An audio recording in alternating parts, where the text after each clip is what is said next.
Let me ask you some questions. Does the head of your company hand out ice cream to the workers? Refuse fancy perks if you can't have them too? And is he or she making everyone, including secretaries and janitors, rich? Well, if your boss isn't, tonight you may want to meet 49-year-old John Chambers, CEO of Cisco Systems, the fifth most valuable company in America, worth $175 billion. As you're about to see, Chambers' goal is to change daily life on this planet and to lead a company that functions like an Olympic team. No wonder he's called the high priest of good management, or by some, simply the best boss in the country. Microphone to John Chambers, Here is Team Cisco, John Chambers' players, the people who tighten screws, pack boxes, and make out shipping labels. He's come to this theater today to praise them on a big win. I want to congratulate you on what was the most magnificent quarter I've ever seen. You learn more about people under stress than you do any other time. The answer is we will convert. Last spring, his employees worked double shifts for 7 straight days to meet Chambers' impossible quarterly deadline, and he's here to tell them why he pushed them so hard. We don't want to do what some companies like Boeing and others have done, which is you hire a lot of people and then you lay them off. You hire a lot of people and you lay them off. So I'd rather have a little bit of stress on each of us than you be worried about your job. And so let me just ask, are you okay with that strategy? Quick show of hands. This cozy style and straight talk got John Chambers a big award last year. A business magazine named him the best boss in America. The best boss in America? The best? Well, I tend to view myself more as a coach. You're not accepting the crown? I'll accept the crown as far as being one of the best companies in America, and I think that's what a coach does, is he creates an environment and helps recruit the players and gets them to play together as a team to win. And so far, Team Cisco has been a big winner. The company manufactures the hardware guts of the internet, the routers and switchers that connect the worldwide systems. And right now, 80% of all internet traffic travels through Cisco gear. Chambers got there first because he foresaw 7 years ago that the then primitive web would explode if businesses could only connect. And now he has another vision. Every home in America wired directly to the internet. And he wants Cisco to do that too. Tell the person sitting at home in their living room how their lives are going to be different 5, 10 years because of what you're doing. Oh, it's going to change in every way. Your connection to your home will be one connection, and it will do your TV, it will do your phone, it will do your data communications. As we finally learn how to make this easy to use for all of us, you'll use the network much more than you ever dreamed. In what ways? To do what? Everything. If you can imagine, even at night, we play our piano over the internet now. We bring it down over the network connection, take a wireless connection across the house, and the piano plays anything I want. His wife of 28 years, Elaine, was his high school sweetheart. They have 2 children. It will allow us to interface to our friends and families much more conveniently at a much lower cost. You will have 3 to 5 internet devices on your body. Oh, wait. Interface, first of all. The way that you communicate with your family. In other words, you won't have regular phone lines that you're using? You will use perhaps a network connection that has both phone and video and data combined. Now, what about your body? Oh, you may have devices attached to your heart if you're having trouble with your heart that would let your doctor in the hospital know if you had a problem. You could actually have an ambulance. Going to satellites, you mean? Letting them know how your heart's beating? Yes, and if your heart's... Chambers and his team are searching for that single connection to, say, wire every electronic appliance into the internet. So on the commute from work, the car will talk to the house, turn on the lights, turn up the heat, start the CD player. Be home soon. Chambers says to reach really big goals, you need a team that pulls together. So even though Cisco is headquartered in wealthy Silicon Valley, step inside and you won't find plush suites and unlimited expense accounts.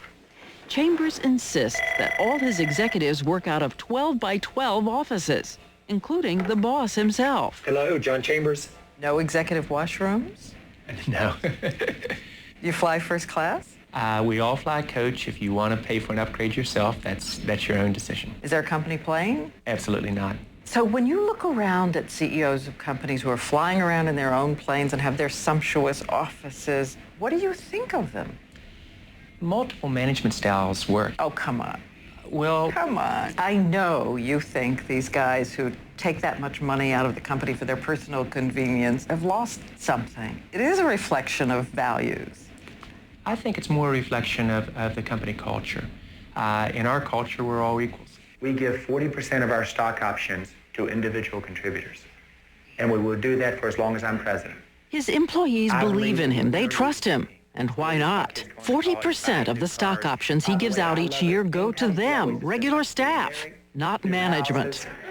2,000 of Cisco's 17,000 employees are already millionaires. Our average individual contributor, not manager, not VP, not president, has over $250,000 in stock appreciation. In fact, isn't it like 600,000? That's what we've read. We try not to focus too much on the financial rewards. So the answer is yes?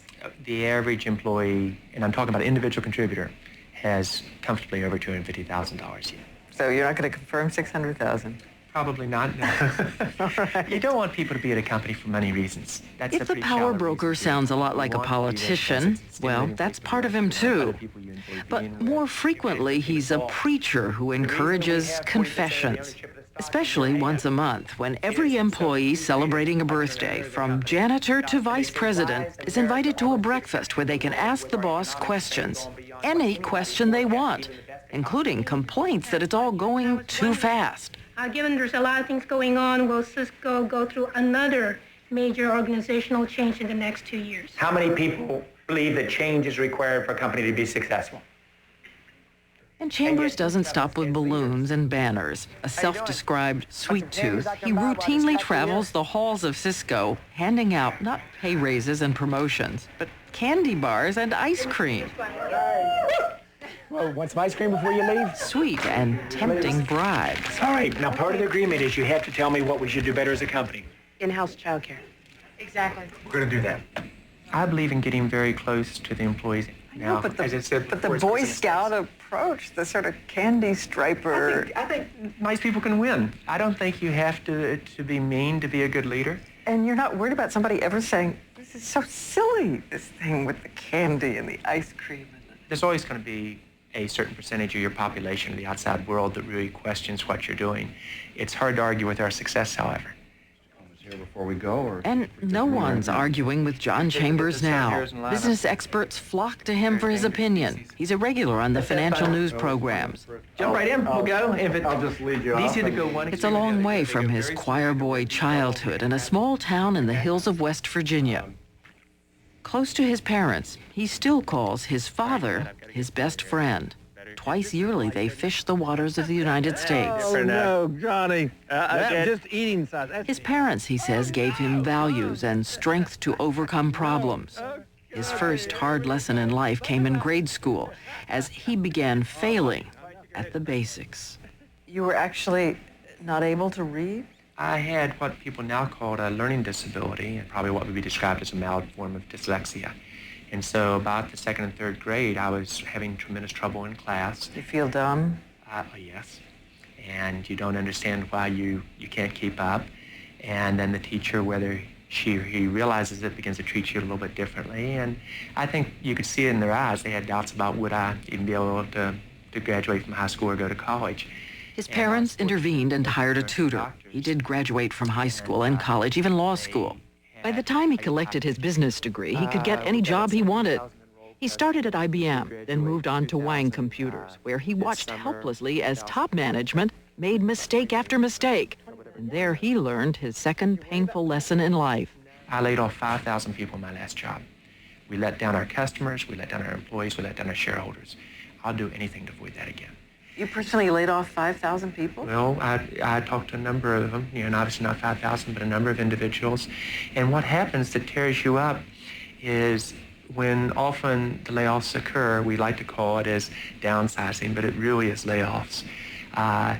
It's during economic time when finding another job is very difficult. And so you look at people in the eye and you realize that you're wrecking their lives and their families. How did you suffer? Oh, it about killed me. My dad is my best friend in life, and it was really, really hard, really hard. I couldn't have done it another year. How often have you seen a CEO choke up with concern for the workers? Chambers remembers turning to his dad during that crisis. And he was miserable. And he would call home and we would talk about it. He'd talk to his mother as well as to me, just explaining how difficult that was for him to do. Did you go into a depression? I don't get depressed.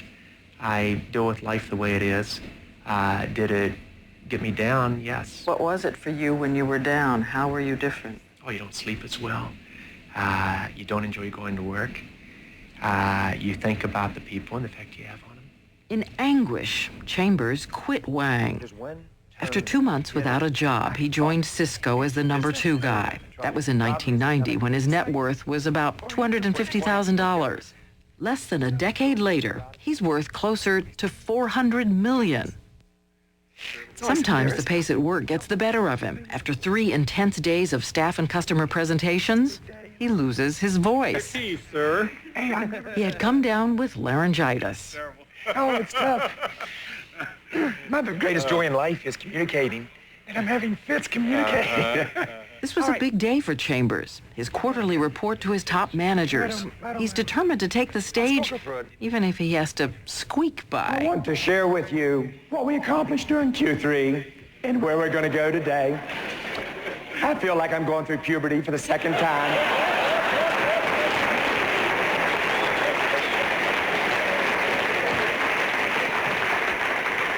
And the first time was painful enough. Chambers, the evangelist, preaching the gospel of internet conversion. We're in the middle of a revolution. We're going to change everything in this industry. So the houses of the future, almost every electronic device will have a network connection. So we're And working with homes Sony aren't and all Samsung Chambers and wants to others. change. He's also passionate about education. Cisco has put $20 million into American high schools in all 50 states. These kids at Thomas Edison Tech in Jamaica, Queens, New York have become computer whizzes. Trained by Cisco, they even run the computer systems for the school. And the best boss in America dropped by to say the changing future is their future too. If you could know one thing about him and his life, what would you like to know? Yeah. I don't want to get too personal, but how much money do you make? Am I financially secure? Yes. But is almost every Cisco employee has been with us for more than a year financially secure? Yes. But to answer your question very directly, I've been very lucky in the financial reward. So how much? A couple million. Money is not a key motivator to me in life. You want to be secure, and I won't disagree with that. But the material things aren't near as important as the other things. Do a lot of people think you're too good to be true? I'm not sure I'm as good as you think I am, Diane. I really am passionate about what I believe in. And life isn't very complex. You treat people like you like to be treated yourself. I am so proud of you being here at Cisco. I enjoy being part of your team. And again, I'll be here at the front for anybody that didn't get the questions answered. Thanks very much.